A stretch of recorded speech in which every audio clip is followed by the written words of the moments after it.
What is the best way to learn music? Is it through books? The best way to learn music is to listen to it, to sing it, and to feel it. Every science and art has its own sphere of existence, and we can understand it only when we step in that sphere of existence. Namaste, I am Kanika, an Ayurveda physician, and today let's talk about how we can understand Ayurveda, how we can feel it and live it.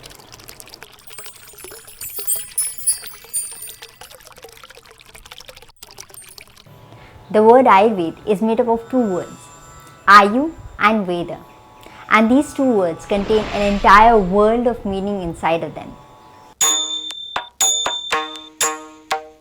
According to Ayurveda, there are 4 pillars of life: body, senses, mind and soul.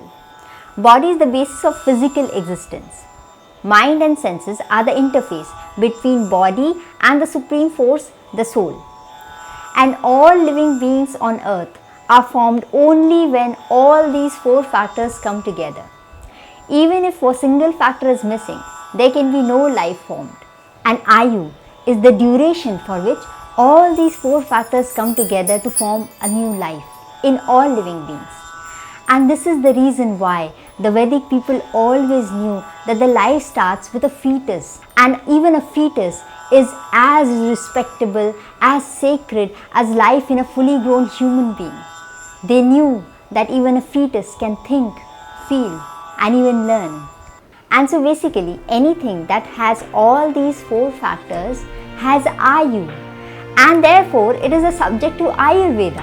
And this is the reason why we have Vriksha Ayurveda, Ayurveda for plants, we have Gaj Ayurveda, Ayurveda for elephants, we have Ashwa Ayurveda, Ayurveda for horses, and obviously we have Go Ayurveda, Ayurveda for cows.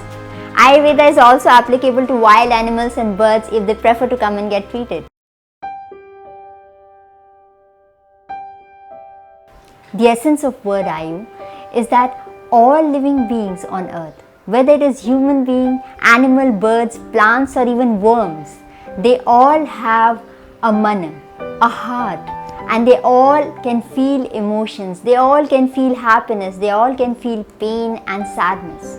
And therefore, a true learner of Ayurveda must learn to revere the sacredness of life in all living beings.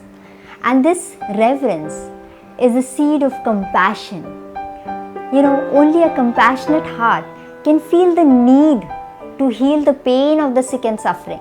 And this knowledge of divine healing, Ayurveda, can descend only in a compassionate and receptive heart. So let us become more heartful. When we become more heartful, this wisdom of healing, Ayurveda, will descend itself in our hearts, and there will be no need to learn.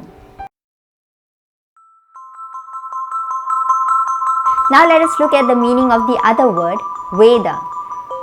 Normally Veda can be translated as information or even knowledge, but I prefer to translate Veda as wisdom, because information is nothing but a bundle of facts and knowledge is all experience based. And therefore the problem is that both information and knowledge are mind dependent.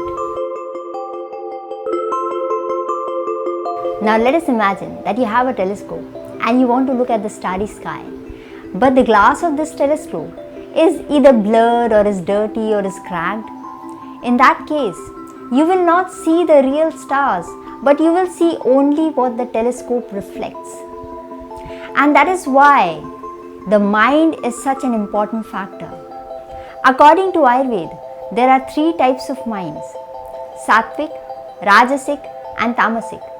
And all these 3 types of minds have their own set of projections and prejudices.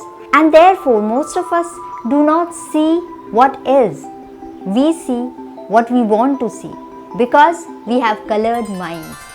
Now, in order to be truly receptive to this divine wisdom of healing, we need to clean our heart, we need to clean our mind, free it from the prejudices and make it a see-through glass, as clean as that.